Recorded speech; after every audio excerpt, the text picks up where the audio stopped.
I find my ex-husband too talkative. After the divorce, I simply found myself a mute boyfriend. The little mute guy is young and obedient, and he really wins my heart. One day, I went to his school to pick him up. But I overheard a conversation he was having with his roommate. "Derek, how long are you going to keep pretending?" "Until I get bored." As soon as I entered the men's dorm, I heard someone teasing him.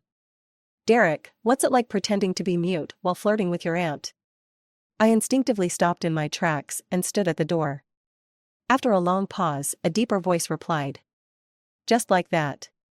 Through the crack in the door, I saw a tall guy sitting casually on a stool with his legs crossed. His eyelids were half lowered, revealing a very handsome face. "When are you going to break up? Doesn't it feel uncomfortable not talking to her every day? Does it make you uncomfortable talking every day?" He was fiddling with his phone, his expression full of impatience. "I'll say something when I get bored." I didn't say anything, pretending I didn't hear, and turned around to walk back downstairs. I sent him a text, "I'm here, where are you?" His reply came quickly. "Got it, I'll be right down." In just a few seconds, a figure came running out of the dorm building. Derek was still wearing the same black hoodie. But the look of annoyance had faded, replaced by a bright, cheerful face. He flashed a smile and walked up to me, then looked down and typed on his phone. "Have you been waiting for long?" "No, not too long."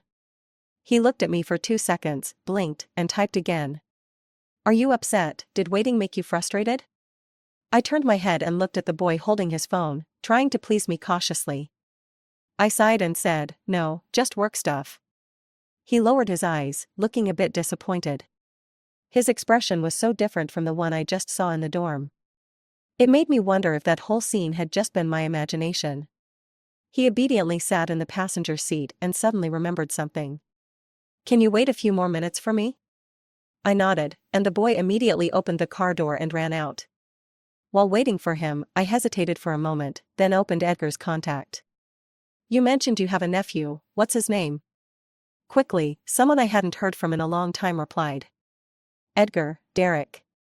"Edgar, what's up?" I was about to reply when the car door opened.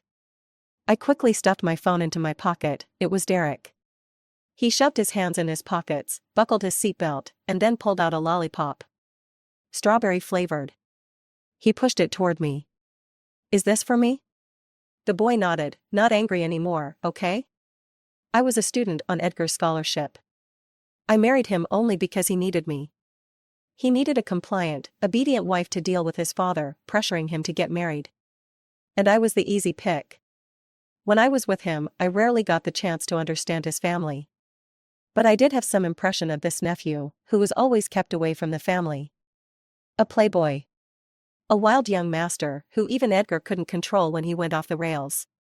This grand ancestor was now sitting beside me, acting all obedient. I found it pretty interesting. When the car stopped at a red light, I looked at him. "Kiss me." The boy froze, then his eyes gradually darkened. Without me needing to ask again, he leaned over and grabbed my chin. He kissed me deeply. Even though Derek always acted so calm, there was still an undeniable sense of raw aggression in him when it came to intimacy. Suddenly, the car beside us honked twice. Before I could react, the horn sounded again. I turned and realized the car next to us had lowered its window. It was a very familiar face. Edgar? I instinctively felt nervous, but then I remembered that he no longer had any say in my life. The man's expression wasn't pleasant, and there was a hint of sarcasm in his voice. "So impatient?" I grinned, young people have a lot of energy. Edgar's face darkened as his gaze shifted past me to the person sitting in the passenger seat. I instinctively tensed and leaned to one side to block his view. "The light's green. I won't block traffic anymore," I said, rolling up the window. I looked at Derek, whose face was turned toward the window, looking lost in thought. I suddenly wondered what Edgar would think if he knew the person kissing me was his nephew. But this situation was too interesting. I wasn't ready to let it end just yet. When we got home, Derek couldn't wait to rush at me. He eagerly hugged me and kissed my lips. "I don't like him." "Who?" "Your ex-husband." I leaned closer and brushed against his ear. Funny, I don't like him either. He picked me up with one arm and tossed me onto the bed. I gasped and clung to his neck. He smirked silently, his eyes flashing with pride. I suddenly remembered what his roommate had asked him earlier. "What's it like hooking up with your aunt?" He had said, just like that. But I was different. Hooking up with my ex-husband's nephew.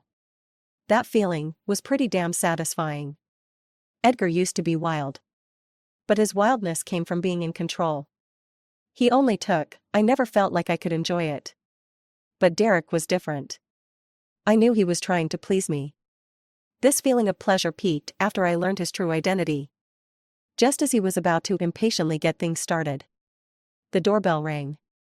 Ignore it. Soon, the doorbell turned into the sound of a phone ringing. It should be something important. I patted Derek's head soothingly. With one hand, I grabbed my phone. Open the door. It was Edgar. "I'm not home. I saw your car, open up." I hesitated. "It's not convenient right now." The person outside seemed to light a cigarette. "Are you with that guy?" "We're divorced." "It's none of your business." "Then let's remarry." After he spoke, it seemed like he scared himself. Neither of us said anything. The static sound on the other end of the phone buzzed. I spoke first. "You're drunk. Have your assistant take you home. Open the door first. It's really not convenient. Your courage is growing." Then, as if he thought of something, he sneered. "Wait, I almost forgot. You kissed me when I was drunk and pretended to be crazy, asking me to marry you. Your courage has always been big." The call ended. I was still caught in the words Edgar had said. Back then, I really did love him. The first time I met Edgar, I had just passed the college entrance exam. I bravely went to his company to meet the person funding my studies. Falling for him seemed like the natural thing to do. I never imagined I'd marry him one day. After marriage, I lived in the pink bubble I had created, thinking my love could sustain the relationship. Until Sally appeared, shattering my dream. "Megan?" A hand reached from behind me. I turned. Derek was standing right behind me. Suddenly, I felt very curious if he knew the real reason Edgar and I divorced was because of another woman. What would he do? Would he still pretend to be mute to seduce Sally? That mute act was getting old. Maybe he could pretend to be a cripple instead. I couldn't help but laugh at the thought. I patted Derek's cheek. "I'm not in the mood right now, maybe another time." Then I stood up and put on my robe. I didn't notice the complicated look on Derek's face. At night, I was drifting in and out of sleep when suddenly I was jolted awake by vibrations. It's just you left tonight. The girls coming are smoking hot. Don't want to have a drink?" It was then that I realized. I was holding Derek's phone. From the bathroom came the sound of a shower, so I placed the phone back on the bedside table. Not long after, Derek came out. He tiptoed over to my side, trying not to wake me, and picked up the phone, scrolling for a moment before casually tossing it aside as he put on his jacket. I pretended to have just woken up and opened my eyes. "Going out?" The professor needs me for something, I have to go back to school." "Now?" "It's almost midnight." Derek shrugged with a helpless look. I inwardly sneered. This rich young master really should have become an actor. I held back the urge to roll my eyes and patted his head soothingly. "Almost graduated, no rights, I get it." A few minutes after Derek left, I slowly got up, grabbed the car keys, and followed him out. Not that I had anything in particular to do, but I was curious. What was the real Derek like, behind the act of being obedient and playing the martyr?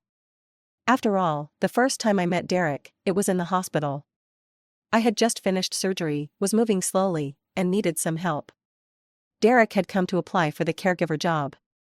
At first, I was hesitant. It wasn't because he was a deaf-mute, but because I wanted a female caregiver. But the boy was very eager.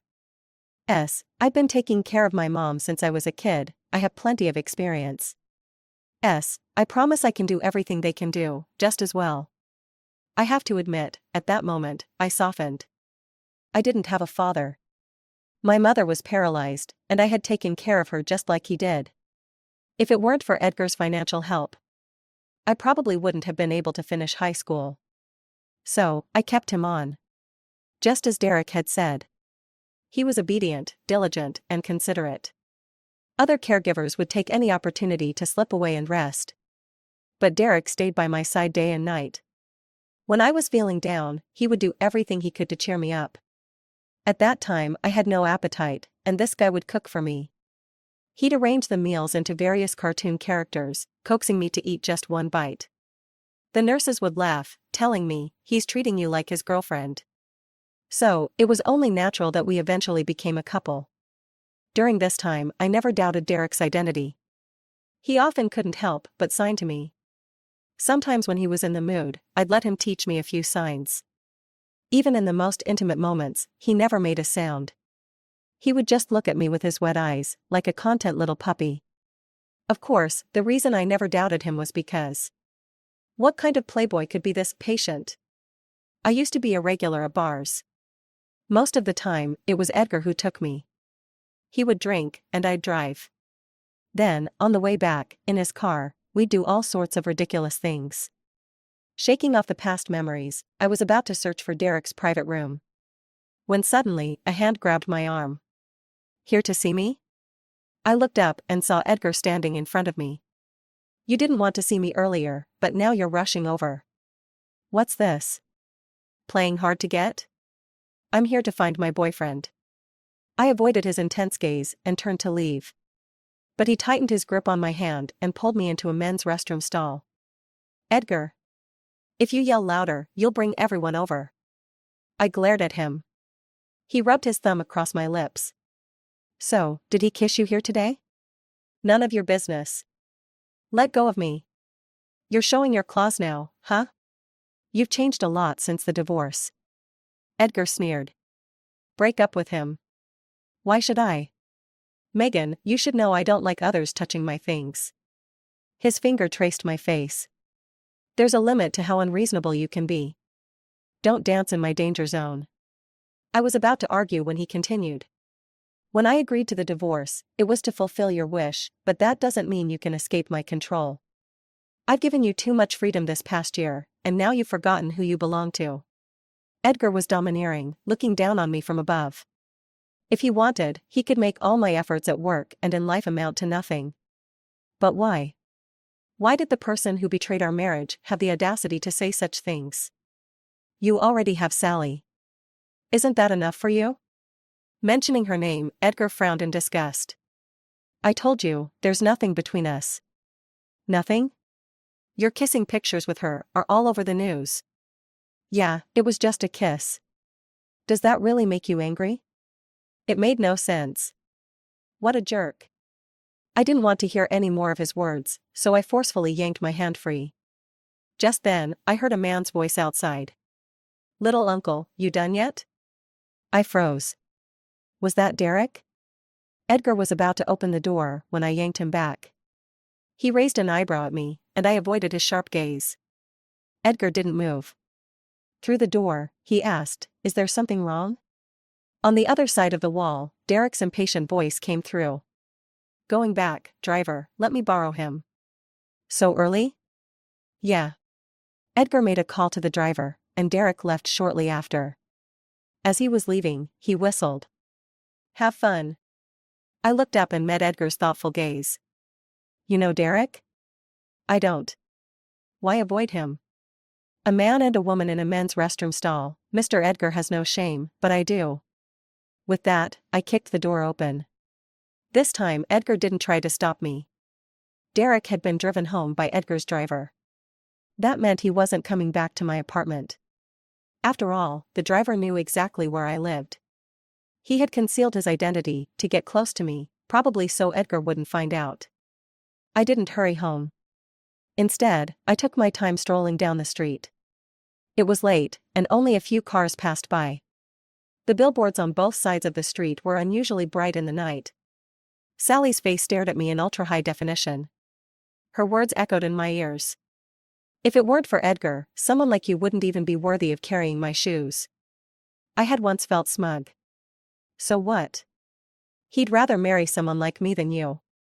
But later, videos of her kissing Edgar spread all over town. I begged Edgar to clarify his relationship with her. But he said, "Can't you stop being so childish?" That's when I finally woke up from my illusion. Yeah, they were upper-class people. Sally had grown up with Edgar as his little sister. A big star he had elevated with his wealth. And I was just Edgar's wife, kept at home. Since our marriage, I didn't even know who his nephew was. It wasn't that I didn't care, it was that Edgar never gave me the chance. Maybe to him, I was just a dog to relieve his desires. We'd had a cold war until the divorce, and Edgar still thought I was being unreasonable. He always believed I'd regret it one day. And I did regret it.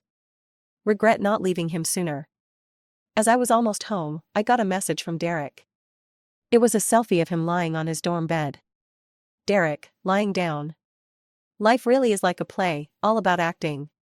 I pretended to be clueless, just finished up, huh? Derek, yeah, the professor made me do the grunt work. Then Derek sent a photo of himself in bed. Derek, miss you. I smiled a little, be good, I'll feed you next time. In the morning, I was woken up by the sound of the door opening. I walked out of the bedroom to find Derek holding breakfast bags. I was surprised. You're here so early? Derek put the bags on the table. Came over and hugged my waist. I was afraid you'd be hungry. I glanced at the logo on the bag. It was from a famous breakfast shop. It's located far from here. I playfully kissed the corner of the boy's lips. While I was washing up, I checked my phone. A trending topic popped up at the top of the list. #SallyHartMorning hashtag. I clicked on it and saw a breakfast photo she had posted. The caption read, "Thank you to someone for the love-filled breakfast delivered early this morning. Starting the day full of energy." Before I exited, I took another look at the logo on the bag. It was exactly the same as the one Derek and I had bought. A coincidence? The breakfast suddenly didn't seem as appetizing. When I came out of the bathroom, Derek was waiting outside like a guard. He looked a little uneasy, with a subtle tension about him. "Do you have something to say?" Derek nodded and raised his phone in front of me. "Next week, I need to go to City A. Is this another work thing arranged by your mentor?" "No, I'm going to see a doctor." I raised an eyebrow, and he continued typing. "I found a doctor who can treat my throat, and the doctor says there's hope for me to speak." In that moment, I almost couldn't hold back my laughter. I had been curious about how Derek would confess everything to me. And this was the outcome? I cleared my throat and said, "That's great. Do you need me to come with you?" Derek's gaze shifted, and he quickly typed again. "No, you focus on your work. I'm afraid I won't get better. If you're with me, you might be upset." "It will be fine, you'll get better. You're a perfectly healthy person. How could you not get better?" But after thinking for a moment, I added, half-heartedly, "Even if you don't get better, it's okay, I won't mind." Surprisingly, Derek seemed to be touched, pulling me into a tight hug. Derek had class in the morning, so after a bit of cuddling, he left. Only a few minutes after he left, the doorbell rang again. "You forget something, mm." My mouth was covered. I was suddenly enveloped by a familiar scent. I pushed the person away with force and wiped my mouth frantically. "Edgar, what the hell are you doing so early? Who was that leaving your place just now?" "No one left my place." "Do you really think I'm an idiot? Since you know, why are you asking? Do you even know who he is?" "Thanks to you, I found out a few days ago." Edgar squeezed my hand tightly. His eyes turned red. "How dare you?" This was the first time I'd seen Edgar lose control. I stared at him. "How dare I? Why don't you go ask him, how dare he? I'd been with you for 7 years. If you had ever treated me with sincerity, if you had ever introduced me to your family after marriage, I would never have had the chance to agree to him." We stared at each other angrily, and as I thought about the past, my chest tightened slightly. Suddenly, he softened, pulling me into an embrace. His lips brushed against my right ear. "Break up with him, okay? I'll pretend I don't know." I suddenly found it extremely amusing. "I won't break up with him. Right now, I'm no one to you." Who I'm with has nothing to do with you. Edgar pressed his lips together, trying to control his anger. What do you want? Money? I can give you that. Or status? Do you think he'll marry you? I've been through marriage once, do you think I care? Then why? Are you trying to get back at me? Hearing this, I laughed. Mr. Edgar, you're asking the wrong person. The one you should be asking is Derek. What's his real reason for getting close to me? Edgar's expression became complicated as he reached out to stroke my cheek. You've grown up. I stared at him, silent. After a long pause, his hand tightened slightly. He grabbed my chin and kissed me again, disregarding my will. Without hesitation, I bit down hard on his lip. The man pulled back in pain. He rubbed his bleeding lip and suddenly smiled. Now, you've made me start regretting giving you freedom. Believe me, you'll willingly come back to me. After Edgar left, I collapsed onto the floor, my legs going weak. I took several deep breaths to calm myself. Just when I thought Edgar would make some kind of move next, I braced myself for a battle. Unexpectedly, Edgar didn't show up again. The day Derek left for City A, I received a message from the boy. Derek, I'm on my way. Wish me luck. Attached was a picture of a flight ticket. I replied with a good luck emoji. Just as I was exiting the message, my phone pushed a new update from Sally. Sally, off to a good start. Premiere success.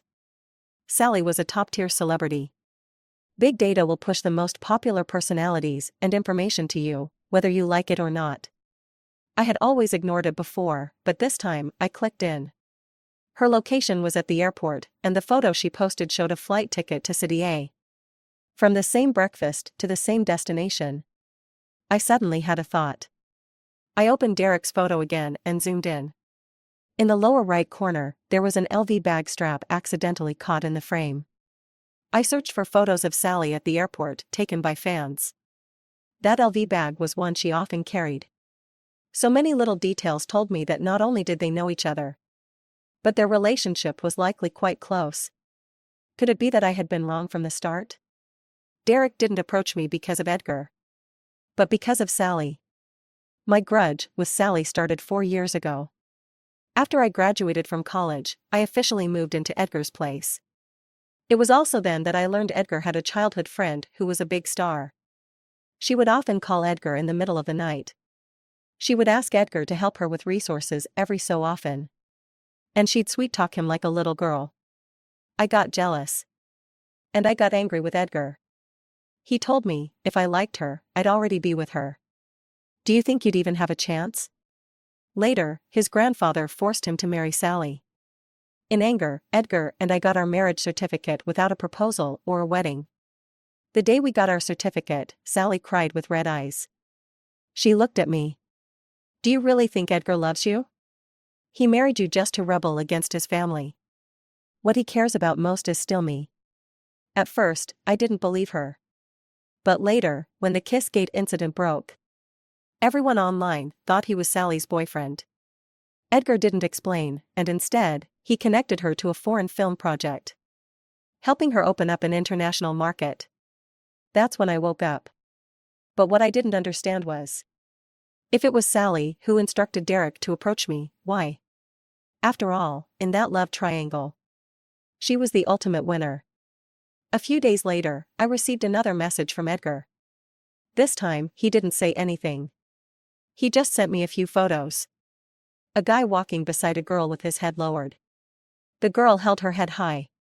The posture was domineering. The two figures were too familiar. Derek and Sally. You wanted to know the reason? Here it is. Derek has liked Sally for a long time, but he knew that Sally liked me, so he's been trying to match us up.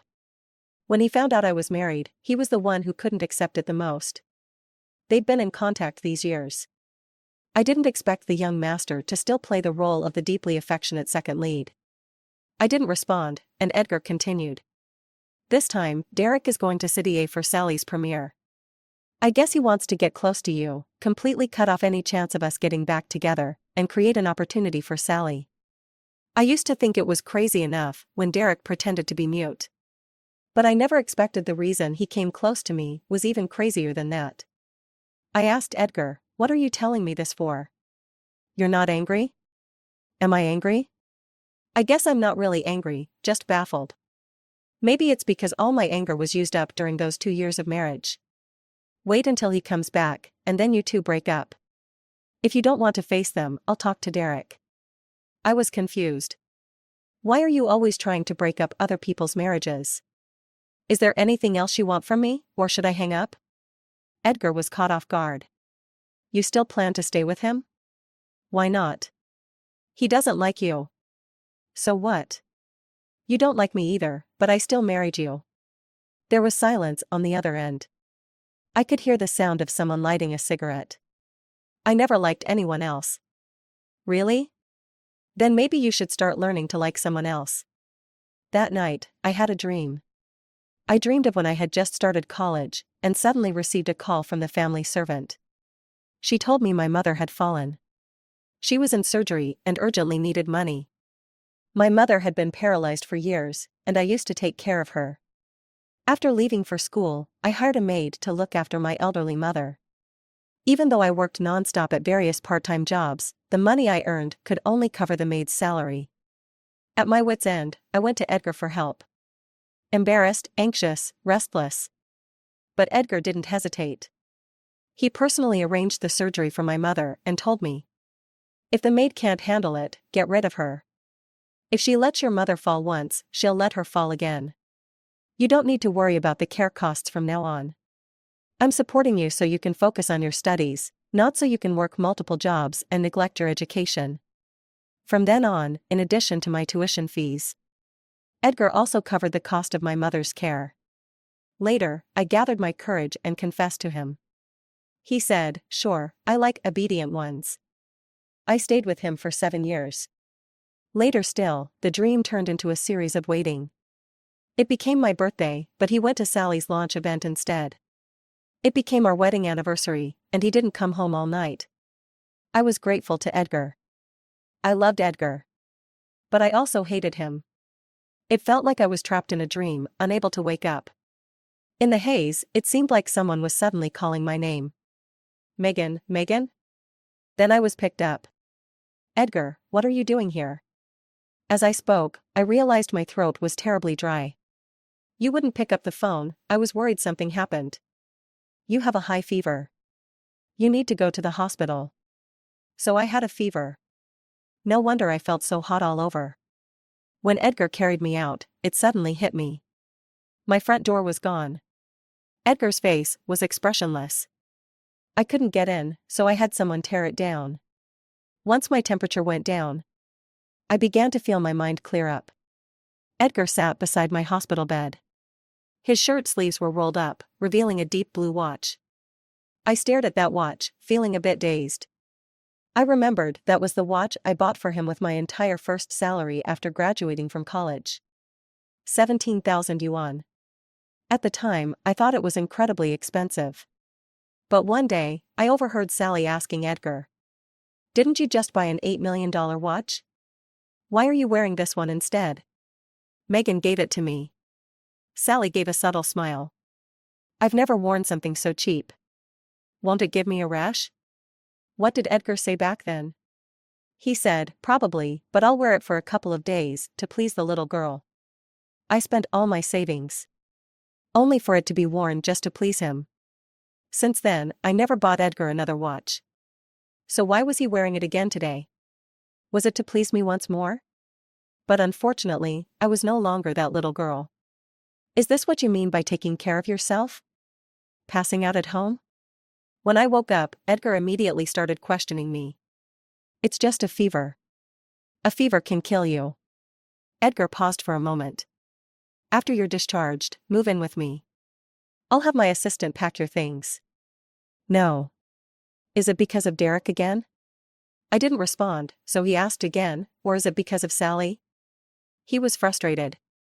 "What do I have to do for you to believe there's nothing between me and Sally?" "It's simple. You make her disappear from the public eye." "Can you do that?" "Impossible. Not to mention the long-standing business dealings between our families, but Sally's company is half owned by me. Edgar was irritated. I didn't just do nothing about it. I sent her abroad, wasn't that enough? I scoffed. Sending Sally abroad to shoot films for a year. And that was called handling it? I didn't want to speak anymore. Edgar wasn't happy. I don't understand. Why do you have such hostility towards Sally? You're not the kind of person to treat others badly. If you lost your husband and your child because of one woman, would you let her go? What are you saying? Tears began to well up in my eyes. I lost my child because of her. This is impossible. I wiped my tears away forcefully. 2 months before we divorced, I found out I was pregnant. I wanted to tell you when the kissing incident between you and her broke out. After that, Sally and her people came to confront me, and during the argument, I miscarried. I even saw a doctor just a week before that. The doctor said the baby was healthy. I couldn't finish my sentence and lowered my gaze. If you don't believe me, you can ask Derek. He was the one taking care of me at the hospital. Edgar staggered. His steps as he left were unsteady. After Edgar left, I lay there for a while, dazed, and fell asleep again. When I opened my eyes again, Derek was sitting next to me. What are you doing here? Derek pursed his lips, looking a little displeased. I got the news that you were in the hospital and came back right away.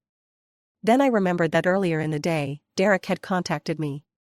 I had indeed sent him a picture of me within 4 drip. But I didn't expect him to come back. I had seen Sally's schedule online earlier. Her premiere was today. It's nothing serious, I'll be discharged soon. His expression was serious. I know, but you had your gallbladder removed.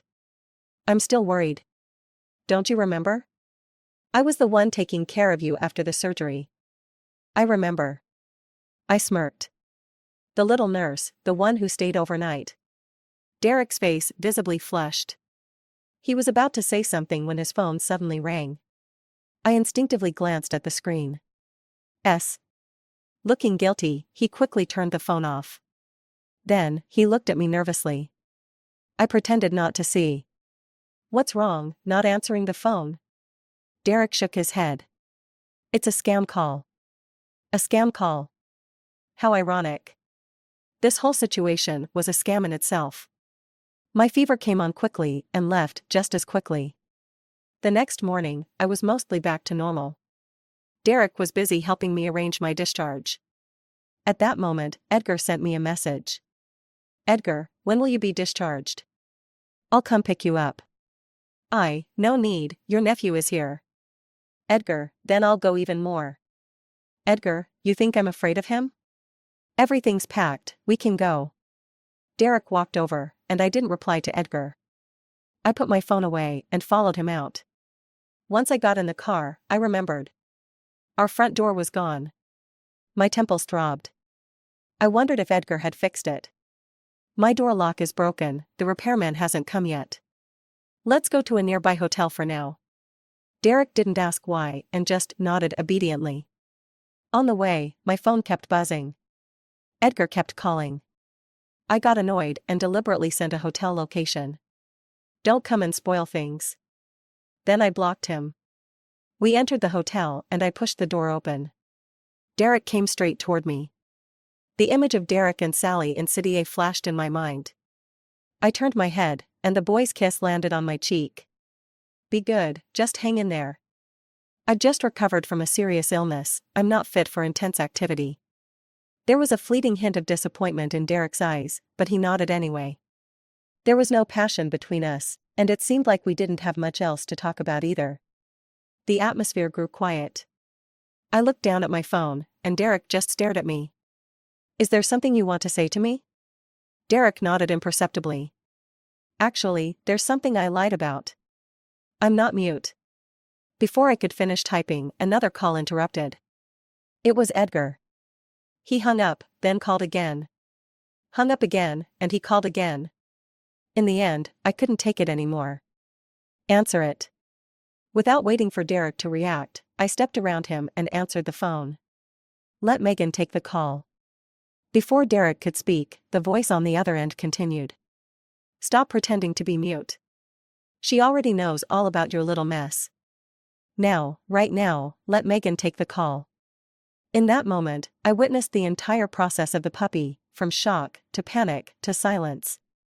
I couldn't help but think to myself. The series of actions Derek just made could easily be used as an example in an acting class. Why didn't you answer my calls? I didn't answer, but you still found me. You did it on purpose? You wanted me to go find Derek personally. Wasn't it you who kept pushing me to break up? There was a pause before Edgar suddenly laughed. Megan, you've gotten smarter. I'll be there soon, and tell that boy to stay in line.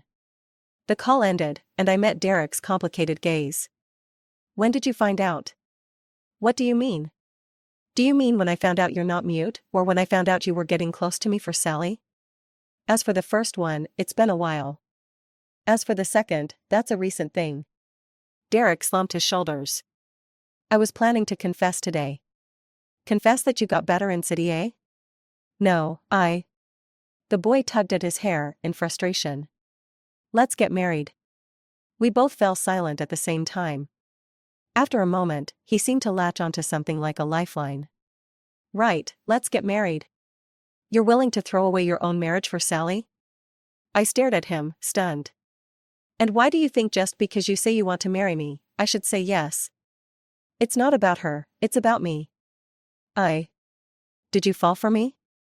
Derek nodded gently. I laughed.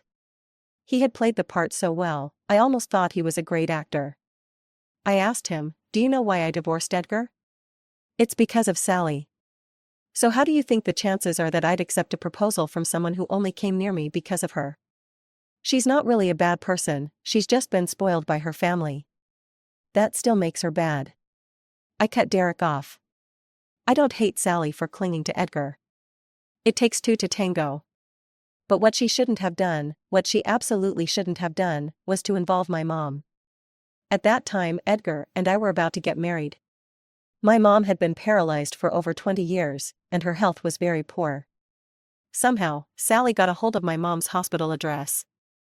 She went to her bedside and told her that I was a mistress to a rich man. My mom was just a simple country woman who had never seen much of the world. Her greatest hope for me was that I would get into college and live a stable life. She couldn't bear such slander. Even when I tried to explain that we were planning to marry, Edgar wouldn't even promise me a wedding. My mom didn't believe me. In a fit of rage, her condition worsened, and she passed away not long after. That kind of hate, how could I ever forgive? I took a deep breath and looked at Derek. At that time, when Sally kissed Edgar while he was drunk, it was you who had someone destroy the hotel footage, wasn't it? Derek pressed his lips together. If you want an apology, at least show some sincerity. I looked at Derek. Give me the video. Derek's eyes flickered for a moment. I suddenly felt uninterested. Forget it. You should leave. Edgar will be back soon. Are you going to get back with him? That's none of your business. I'll give it to you. Derek stared at me. When I said I liked you, I meant it. I've never had such a pleasant experience with anyone else. I want to pursue you again, this time as myself. We'll get married and go abroad, somewhere without Edgar, without Sally. Just the two of us, starting a new life. When Edgar arrived, Derek was already gone. I had actually been hoping to see them fight it out. You look kind of disappointed. Of course. I remember you saying Derek was a jerk. I thought he was going to confront you head-on, but as soon as he heard you were coming, he bolted.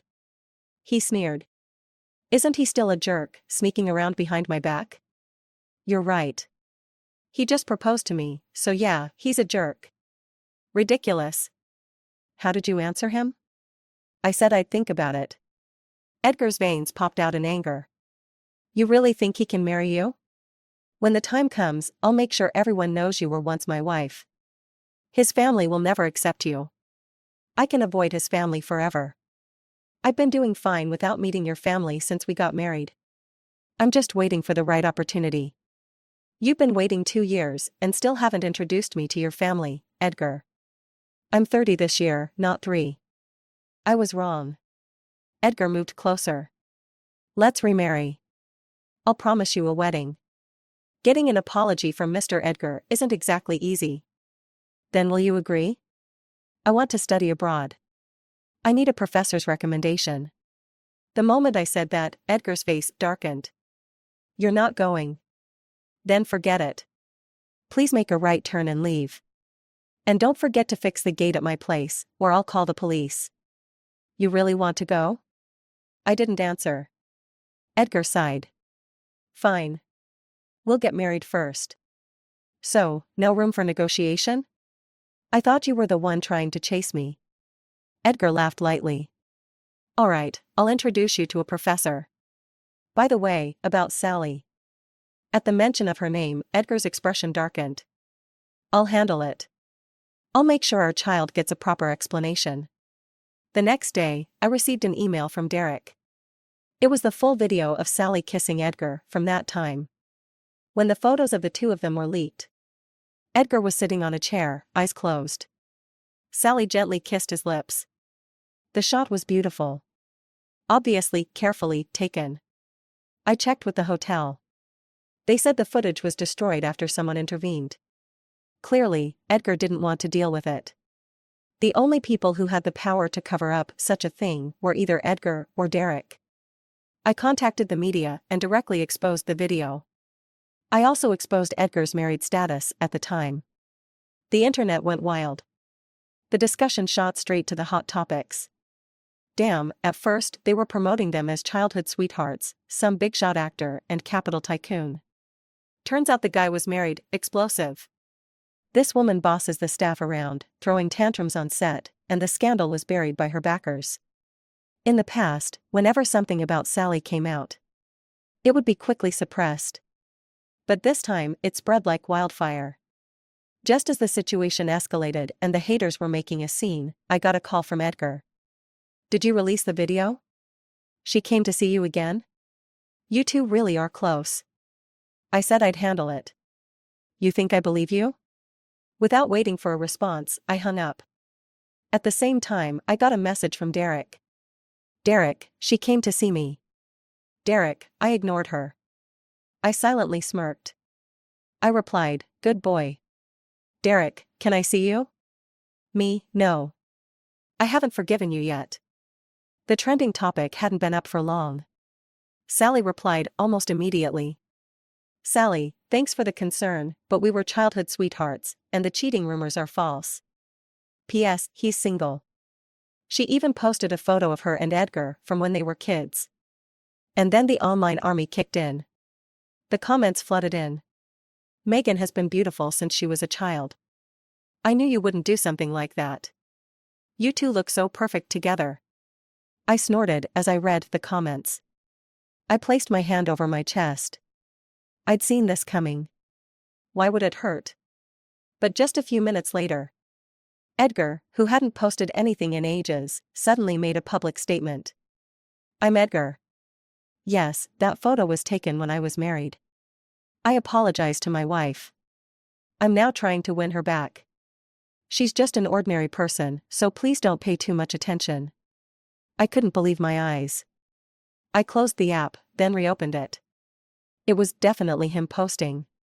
I was stunned. My phone vibrated.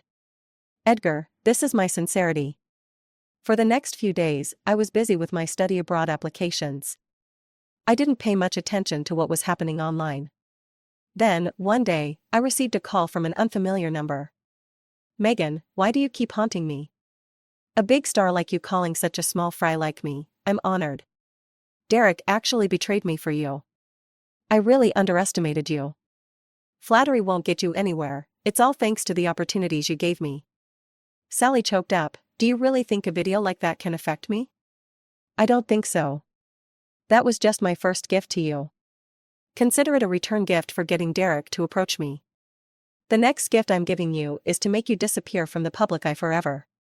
Such big words. Do you really think Edgar and Derek will help you? They care about me the most. I chuckled softly. I'm not counting on them. From start to finish, all I wanted was for them to stay out of my way when I took action. After my mother passed away, I kept an eye on Sally. She relied heavily on her powerful background in the industry. She was arrogant and reckless. She offended a lot of people. Her scandals were easy to uncover if you just looked for a while. I had previously found an assistant who had left Sally's company. She had been a victim of Sally's workplace bullying for a long time. By the time she quit, her mental state was in shambles. After spending some time talking to her, I was able to dig up some serious dirt. In this industry, tax evasion seemed to be an unspoken rule. But I didn't expect Sally to already be this rich and still engaged in tax fraud. Just recently, we finally gathered enough materials. That's also why I no longer wanted to keep playing dumb with Derek. I hung up the phone and went straight to the tax authorities. I filed a report about Sally's tax evasion. Edgar was the first to receive the news about my tip-off. "Are you really going to go this far? Mr. Edgar, are you feeling sorry for her?" Edgar pinched the bridge of his nose. "Do you have any idea how much money my film company will lose because of this? Couldn't you have waited a bit? I waited long enough to watch my child die. Do you want me to wait until I'm dead too?" Mentioning that, Edgar sighed. "Her family has just as many connections in the government as they do in the business world. They don't lack money. As long as she pays the taxes, it won't hurt her." "Yeah." I placed a finger on Edgar's chest. "Now it's up to your sincerity." 3 months later. Edgar saw me off at the airport. "Text me as soon as you get there. I'll arrange things here and come find you." "Got it, stop nagging." Edgar looked helpless. During this time, we were both busy. I was focused on my overseas school applications. Edgar was cutting ties with Sally's family. Through Edgar's efforts, the tax evasion scandal was finally exposed. Now, society had zero tolerance for such incidents. Sally's family couldn't accept Edgar's betrayal. The relationship deteriorated rapidly. Several companies under Edgar's name were hit hard. At the same time, news about Derek and me spread to the G and Meng families. Derek was sent abroad. Naturally, he refused to go. On the way to escape, he had a car accident. I visited him in the hospital. The boy had his right leg heavily casted. When he saw me, his eyes began to redden. "I miss you so much." I looked at Derek but didn't respond to his whining. Instead, I said, "Take care of yourself." He was silent for a long time before asking me, "Did you ever like me?" "I was attracted to you." He was handsome, had a great body, and pretended to be so gentle and considerate. Who wouldn't be attracted? But what does that matter? I smiled. There are plenty of young, good-looking, gentle people in the world. Even without you, I would have fallen for someone else. At the airport, the announcement called for passengers to board. I grabbed my large suitcase and said goodbye to Edgar. Edgar seemed to sense something and hugged me tightly. "Wait for me." I patted his shoulder. I didn't answer. After passing through security, I turned around and looked at Edgar, standing far away, smiling. Then I turned and snapped my SIM card in half, before tossing it into the trash. I tore up the flight ticket too. 6 months later. At a Stanford University alumni gathering. A group of people were chatting together. The topic shifted to the lies people had told in their lives.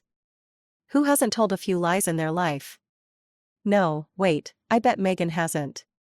She looked so sweet and innocent. I held a beer in my hand and smiled faintly at the comment. I didn't join the discussion. I've told so many lies in my life. For example, I knew Edgar loved children. But I never got pregnant. Saying I had a miscarriage was just to provoke his anger, knowing he wouldn't bother to verify it. Or, 4 years ago, I had met Derek. I even clearly remember him standing next to Sally.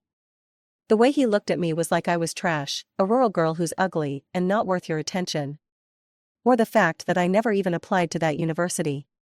When Edgar recommended me to a professor, I went to see him. The famous scholar in the academic world, so high up, said, "I can write you a recommendation, but not for Stanford." I smiled and pushed an envelope towards him. "What's this?" He frowned and opened it. A photo slipped out. It was taken in a private room, with a group of men and women drinking. Right in the middle was the professor. Surrounding him were several young women. The professor's face turned pale. I smiled and said, "It's just a recommendation for Stanford. To you, it's no big deal, but I'm sure you wouldn't want these photos to go public. And by the way, please keep this between you and Edgar." I looked up at the moon outside. My thoughts drifted away. "Are you feeling unwell?" A pleasant voice suddenly interrupted my thoughts. I remembered his name was Kay.